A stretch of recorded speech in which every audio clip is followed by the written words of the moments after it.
The future's coming fast because last week, one of the most revolutionary peptides in existence got voted on in an FDA building by scientists and doctors, and they voted yes. The peptide's called Epitalon, and it was founded in a Russian lab in the 1970s, but the effects of this peptide are incredible. Yet for some reason, it seems to be completely ignored in modern American medicine. Epitalon, originally created to develop Russian super soldiers, we're now finding that it has way more benefits, far beyond anything we've ever given it credit for. In this video, I'm covering everything from the science behind it, the benefits people are seeing, as well as the side effects to potentially be wary of. But most importantly, we're going to cover everything you'll need to know about how you can unlock the secret powers of this Russian super soldier serum.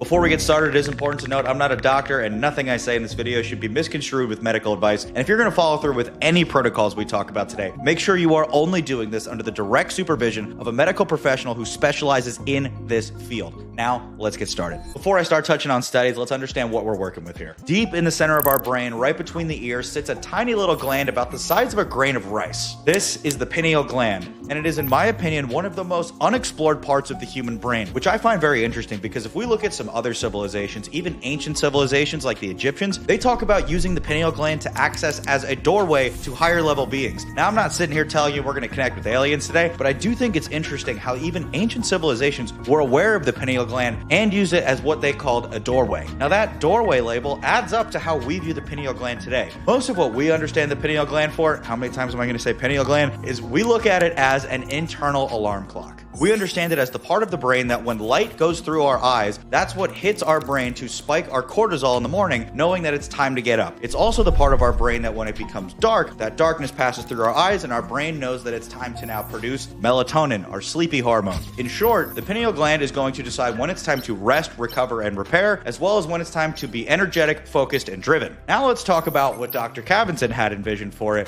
which is the incredible anti-aging effects. This is the part that Cavinson was studying to create a more effective soldier for the Russian military, as well as create a longer lasting term for people like Vladimir Putin. Dr. Cavinson was also Vladimir Putin's personal longevity doctor, and part of his job was to keep Putin alive longer and age him slower, which is where we get into this study that is often cited when it comes to Epitalon. 39 elderly patients with heart conditions received doses of Epitalon for upwards of 3 years on top of their typical treatment. Then an additional 40 patients got just the regular treatment with no added Epitalon. The researchers followed both groups for 15 years post-treatment. The group that had the exact same treatment, the only difference was the added Epitalon, had noticeable signs of slower cardiovascular aging, preserved physical endurance, a normalized melatonin rhythm, better carbohydrate and lipid metabolism, and significantly lower mortality rate. I'm talking about a 28% lower death rate among the treated patients. Now, I'm going to be straight with you guys because I'm not here to just over-glorify everything. That was a scientific study conducted with only 79 people, and those 79 people knew about the experiment. The people that got the Epitalon knew they were in that group, and the people that didn't also knew they were in that group. So it's not exactly a fair double-blind study, but it does offer a very unique perspective and certainly raises the question about how effective this can be. But here's where it gets even more interesting. What we do know definitively about Epitalon is that it doesn't raise the age minimum. It's not going to make it so that you're guaranteed to live longer, but what it does do is raise the ceiling for how far you can go. So yes, it's going to increase the average lifespan of people, but not because it's going to take someone who was going to die at 60 and bump them up to 70, but it might take someone who was going to die at 100 and bump them up to 110 or even 120. The possibilities are out there. What we can also conclude from the data is that we are going to age slower by using Epitalon, and that comes from a process called telomerase. Telomerase directly affects our telomeres, which are the little tiny tips on the ends of all of our chromosomes. Our chromosomes, of course, deciding what our genetic makeup is, and is incredibly important when it comes to cellular division. If you didn't know, our cells in our body are dividing constantly, all day in fact, and every time those cells divide, the telomere, that little plastic tip on the end of the chromosome, gets a little bit shorter. And when that telomere gets so short after so many divisions, it can no longer divide and those cells die. That is the root of what aging is. The reason our skin stays so fresh when we're younger is our cells are constantly dividing and those telomeres are at full length and full strength. They're years away from getting so short to the point where they're going to stop dividing. This is the same reason that all of our organs function so effectively when we're younger, because they haven't been destroyed by inflammation and toxins and all of the damaging parts about being a human. So what if there was a way to keep those telomeres the same length they are when we're in our youth, even into adulthood? That is where I believe Epitalon will have the single greatest impact on anti-aging and longevity. Not only do we unlock older age, but we also unlock